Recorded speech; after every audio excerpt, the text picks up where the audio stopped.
Indeed, we shall. Speaking of which, here we are spawning into Sylphid over here in that top right-hand corner of the map, spawning all the way in the top right. We have our red Brood War Protoss player coming out from the land of Poland. He is, of course, going to be representing Team Liquid. He is the old man who became the old manager. We have MaNa. Why do you keep calling him the old man? Why? Oh my god! Because I keep going back to that meme that Reina made at one time. True.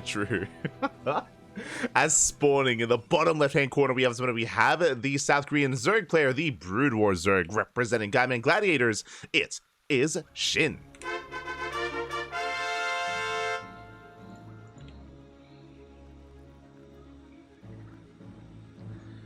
As we settle into this, again, this is a 3-player spawn map, so you can see SHIN is setting out his first Overlord on the right-hand side. He's looking for MaNa's spawn location. Likewise, MaNa is yet to determine where exactly SHIN is as well. So we do have this kind of game early on, trying to figure out where we are. Likewise, it does also disincentivize, or at least make it a little bit riskier to go for early game aggression and early proxies and early cheats. It's a bit more of a gamble when you decide to do that, but hey, sometimes that can lead you into a really strong win. Oh yeah. I mean, that's what makes it more hype and more exciting, right? Is to go for the gamble, go for the proxy in the center, maybe you scout your opponent faster, maybe you get scouted faster instead. You know, there's that kind of like more randomness that can come into play. SHIN, he does scout bottom right, he confirms there is no setup, and now he knows exactly where MaNa is. Likewise, MaNa also scouting bottom right as well. Yeah, it's a process of elimination.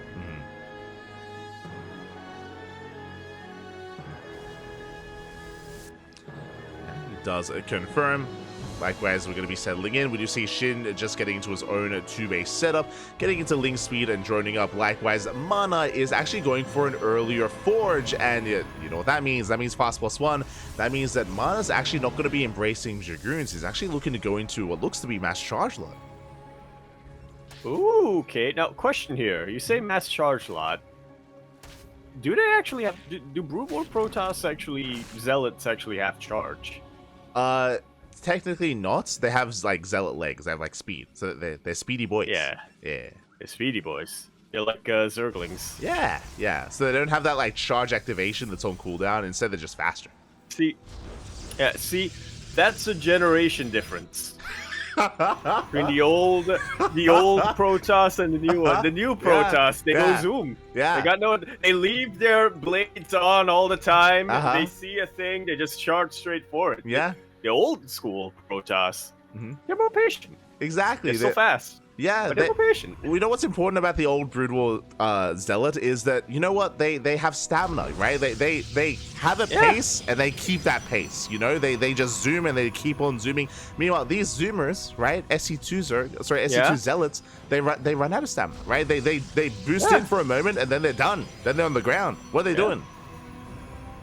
What are they doing? You gotta take your time. You gotta take it slow, you know? Pace yourself. Keep steady pace. Yeah. Don't want to be one and done. Don't want it to be over. Too quick. Having flashbacks to when we had a fitness test, and part of it was a 2.4-kilometer run. Oh god. No. Having flashbacks to my PE teacher just saying, "Pace yourself." Oh no, regardless, we are going to be settling in here, and as we can see, we do have charge on the way with Zealots, likewise Templar Archive, so with this we can actually get into High Templar and Charge Lot Archon. I say that, DTs have actually morphed in for MaNa, so we can do that with the Dark Templar. Yeah, we can get to Charge the Darkon! Yeah, let's go. Potentially. Fingers crossed for that, as...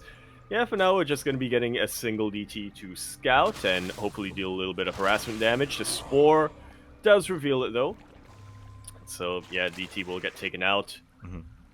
Yeah, there was a safety spore here at the natural, safety spore at the third base as well, so SHIN is being secure. Likewise, SHIN is actually investing quite heavily into these roaches early on. That is going to be a lot of roaches. Roach speed is almost done. SHIN, he's going for an early push.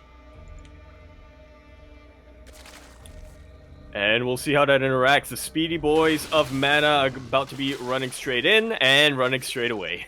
Yeah, and they can. See, this is what happens. See, when you don't have charge, exactly. When you're not just tunneled into one thing. Oh my god, they can get the hell out of there, but alas, as we can see, it's an all-in. It's going to be a 2-base all-in at a SHIN. The third base is only for Lava. Only for Lava. He's just hammering down that R key, rallying across the map. Meanwhile, MaNa back at home, he's trying to rush into Storm, but Storm is almost only halfway done. Yeah, we'll see how good Storm helps out as well here. Overseer going to be providing a little bit of detection as well, so yeah, these Zealots going to try to hold the line, but unfortunately, they are melee units. Roaches are not. Yeah, the cherry point working against MaNa here. GG gets caught. He gets caught out here with his pants down.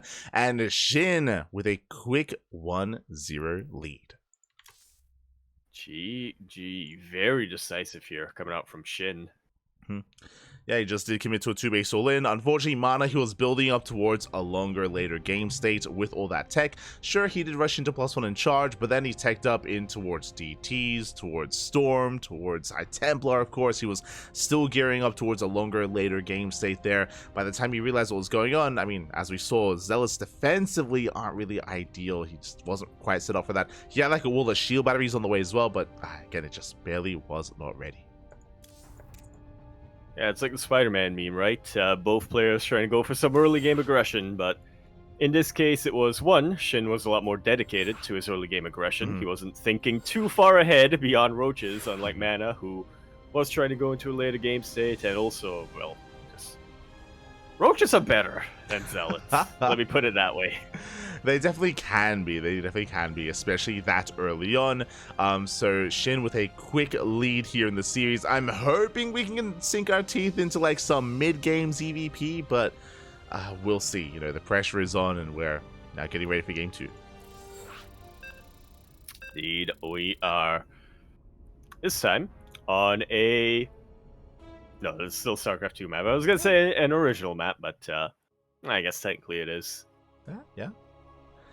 Is an original map, soon to be, is currently on the PTR. We've seen it many times in these PTR tournaments, and now we're seeing it here in StarCraft Revolution as well. Yeah, I should clarify. The 3 classes of maps, we have StarCraft 2 maps, Brute War maps, and Hyper 1 maps. We don't really speak too much about the Hyper 1 maps, as yeah, our player, for some reason our players seem averse to it. I can't imagine why. Hashtag blame Hyper 1. But regardless, we are over here going to be continuing our series now on Whispers of Gold. Over here in the top left-hand corner map, starting all the way in the top left, we have our red StarCraft 2 Protoss player coming up from the land of Poland. He is, of course, going to be representing his team. It is his team now. He's the captain now, or at least the manager now. Team Liquid, he is MaNa. And spawning in the bottom right-hand corner, we have the Brood War Zerg player, the Blue Zerg, representing Gammon Gladiators. It is SHIN.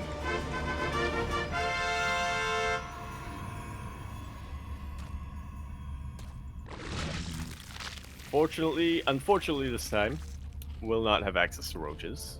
Yeah, SHIN did open up pool first, though. It was a pool first build. We have 6 lings on the way. We do see that MaNa did attempt to delay the expansion and was successful in doing so, but thankfully MaNa did scout. He scouted, he saw the early pool, the lings are moving out, and it's going to be a MaNa to defend.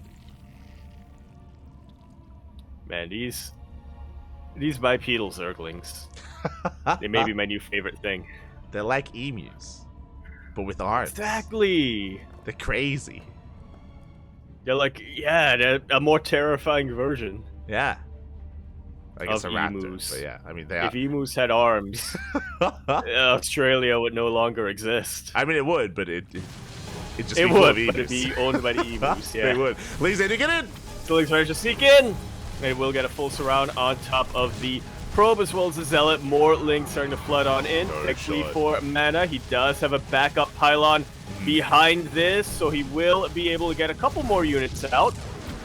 He is supply block though. This is brutal. As you said, supply block for MaNa does take down 2 of those zealots. There is one of those zealots. There is another zealot, thankfully, in position.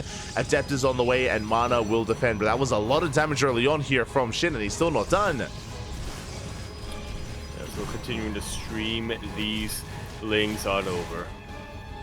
Yeah, with the arrival of the Adept, SHIN, he has to back off, he has to retreat. Finally, MaNa can expand. This is going to be a delayed expansion from the Protoss. SHIN backs off, and behind this is droning up, taking his own natural and also getting his macro hatch up and running. Yep. Once again, very necessary for Brute War Zerg. I think that was actually another reason why I gravitated towards Zerg and Brute War.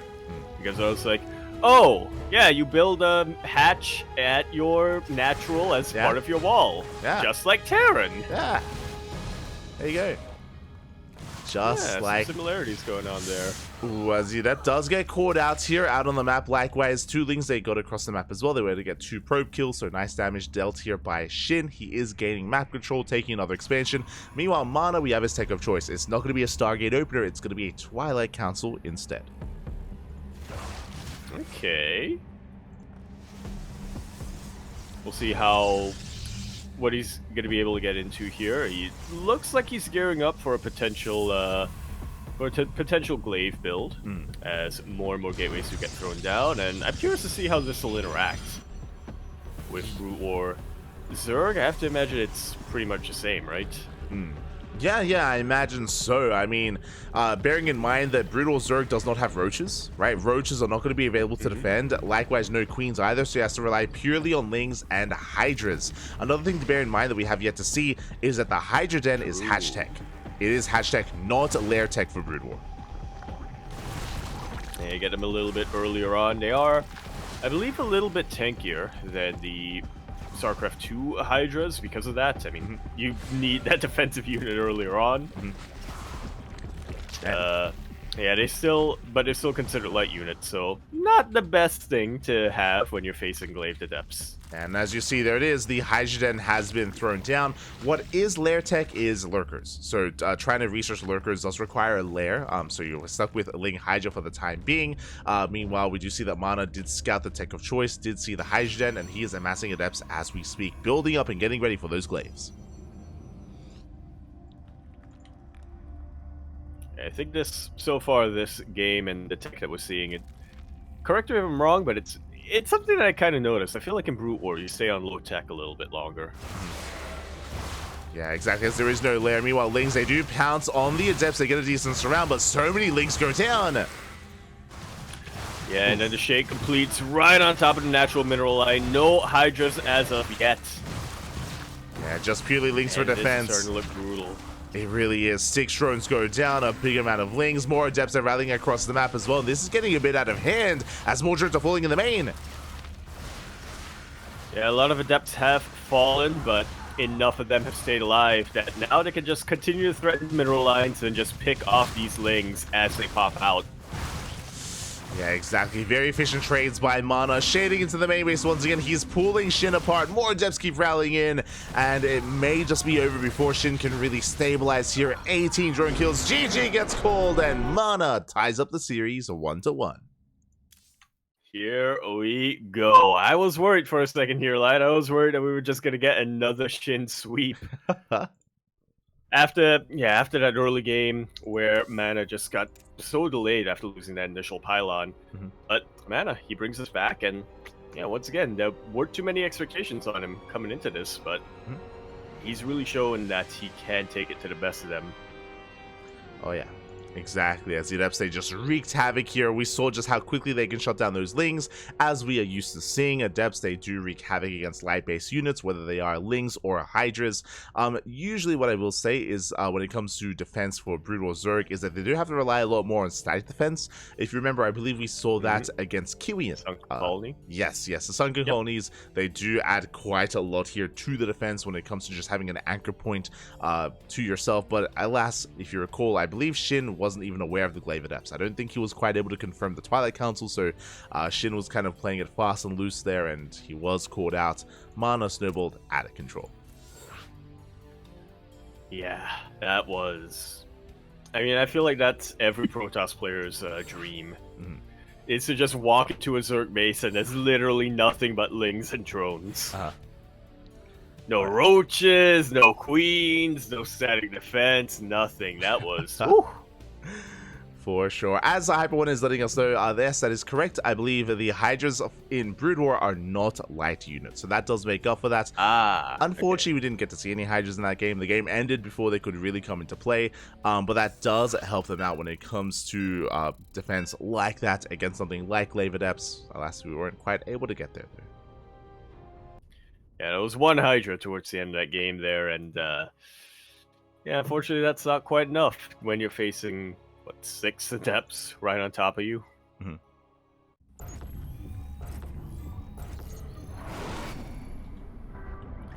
And speaking of getting right on top of you, here we are on top of ley lines for our third and for our ace match, determining who is going to be our first player advancing to the playoffs and who is going to get relegated to the elimination match, or, well, we'll call it an elimination match. Why the hell not? Anyway, we're spawning in here over on the bottom left-hand corner of the map, spawning all the way in the bottom left-hand corner of ley lines. You have our red Brood War Protoss player coming out from the land of Poland. He is, of course, going to be representing Team Liquid. We have MaNa. And spawning in the top right-hand corner, we have the South Korean Zerg player, the Blue Zerg representing Gaiman Gladiators, being forced into the ace match, dropping his first map of the tournament. It is SHIN.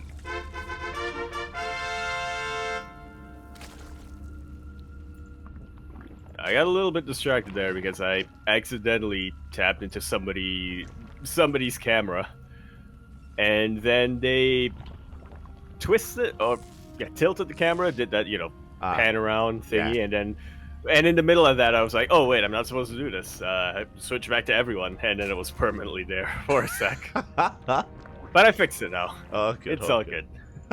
It's all good. We're back. We are back, and yeah, we've made it all the way here to the ace match. SHIN, I'm sure, going to be feeling a lot more comfortable now, rocking that SC2 Zerg race instead, and we'll see how MaNa does approach this. Now, we saw in the last iteration, in game number 1 on Sylphid, MaNa did attempt to rush into +1 charge lots, but he was shut down by a Roach All-In. What I will say, though, here on ley lines, this map is much more defendable. We have seen a lot of defenses pulled off here on ley lines just because of how fortified the third base is. Just because there is a narrow ramp coming into the third, so it can be quite difficult to really pull off something like an all-in. Oh, he's going for an all-in. Yeah, even if you, well, gonna say, you know, even if you take out the rocks, it's still gonna be a tight hold, and that buys time for the defending player to get some more static D in there. But it's, well, hey, regardless, SHIN, he knows what he's best at, and he knows what's going to give him the best chances of taking out MaNa here. Yeah, so this looks like a Ravager Ling all-in. It was like a 2-minute 20 Roach Warren, very early Roach Warren, but there's only 1 gas, and Ling speed is still being researched. So it looks like, because of the limited gas, it's going to be like 4 Ravagers around, like 4 Roaches morphed into Ravagers, and then just a Ling flood behind it. Ravagers, ideally, they knock down the wall, and then Lings, they can just flood in and just overwhelm from there. So we'll see if he can hold on. MaNa does open up with an earlier Robo, so he does have access to earlier Reaver production, potentially, but MaNa is still in the dark. MaNa just hasn't seen too much. Yeah, hasn't quite been able to scout the tech that SHIN is going for, so it looks like, just as a precaution, MaNa's going to be playing this out a lot safer. Already has a shield battery. Yeah, it does have a shield battery, it does have a nice wall, 3 Dragoons so far, but here comes the all-in. As we did mention, Ravager Ling, nothing but army here moving out for SHIN, and MaNa's not fully aware of what is happening, has no vision out on the map, is stuck back at home. As you mentioned, is opening up safely, that is true, but is that going to be enough? With only 2 Dragoons and a shuttle, yeah, somehow I'm starting to doubt it. A Zealot's going to be popping out, and there is a Dragoon in the wall as well. is that Dragoon army has arrived. Now, Shin did actually choose to make 6 roaches, not 4, so he has more roaches than Ravagers, but he still breaks through the first Dragoon nonetheless. Dragoon is so close to going down, does fall! And that allows the rest of the Zerg army to just flood right in. Yeah, they get on top of the mineral line, the shield battery under fire, the Artosis pylon going to be going down as well. That is going to deny not just the production, but also the upgrades. One entire mineral line has gone down. 16 probes have fallen. The Reaver will be out, but is one Reaver going to be enough? It takes a little while for it to load up those Scarabs. Yeah, exactly. One shot goes off, does target the Ravagers. Piles are going to be connecting though, and again, he needs more shots. Up. And he just doesn't have them just yet. The Biles gonna be landing on even more probes, and honestly, even if MaNa defends from here, he's just been crippled economically. Jesus. Oh, the Biles! Oh, the Biles! That's the Biles, they connect. They shut down the Reaver. GG gets called, and Shin will take the series 2-1.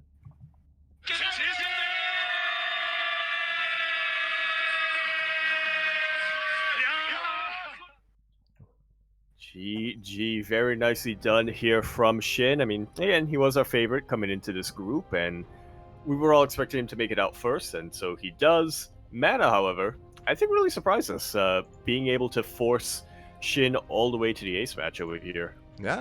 Yeah, making good use of Glaive Adepts against Shin earlier in the series on Whispers of Gold. So MaNa, he was able to pose a threat to Shin, but regardless, Shin does make it through in first place. GG, well played, does make it through, but the night is still young, Yaku. As we do switch our scenes over to Heck, the you were about to say young Yakov. I was going to say Yakov. I could tell, yeah. I've been casting a lot of Yakov recently. I've been casting a lot. But we can have a look at the group stage and how it's been progressing so far. We have had a couple of ace matches here between MaNa and Shin, MaNa and Rebellion. We have our first player advancing on. Up next, though, after the break, we will have the elimination match. Indeed, we shall. We're going to see who the first player to get eliminated from the SE Evolution Fall Championship is going to be. Is it going to be Kiwian or is it going to be Rebellion? Yeah, who exactly? I mean, even if Kiwian gets knocked out, he can just cast, so it's so it's gonna be fine. I mean, we can't really get rid of him, you know. It's true. We cannot. He's always gonna be here. He will. So again, best of luck. Kiwian versus Rebellion is going to be a spicy PvT, a matchup that we have yet to embrace in today's broadcast. So we're going to be getting there. Likewise, MaNa is waiting in the decider match, waiting for the winner of Kiwian and Rebellion. So we have two more matches coming up next, or coming up ahead of us. Indeed, we do. Stick around. It's going to be hype. Yeah, exactly. Until then, we're going to be going on a short break. Take this moment to get some snacks, get some food, drain your disruptors, massage your marines, hydrate all of your hydras. We're gonna. True. What can they do? We need some Brood War variations of that, right? We do. What do you do to your Reaver? Does it have to be the equivalent unit, or does it? Or can we just use anything? We can make up our own. Draining. We can make up our own. There are no rules. Yeah. What do you do? Do you rub your Reaver? Do you? Yeah, you rub your Reaver. You you rub your Reaver. You pet your Reaver. Yeah. You charge your Reaver. Okay. To get it loaded up with Scarabs. Huh? We'll come up with something. Charge your Zealot.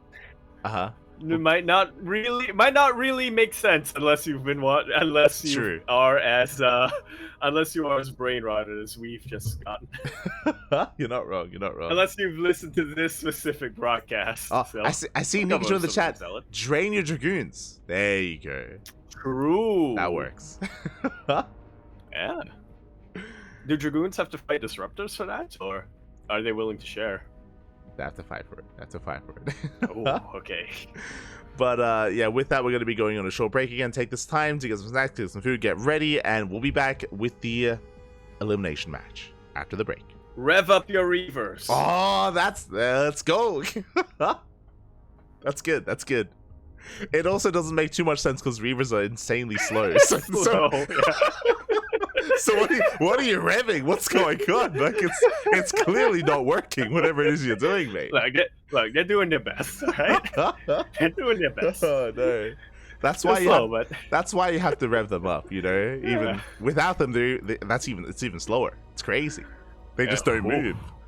Oh god. But yes, we'll see you guys in a couple of minutes here for the elimination match. See you soon.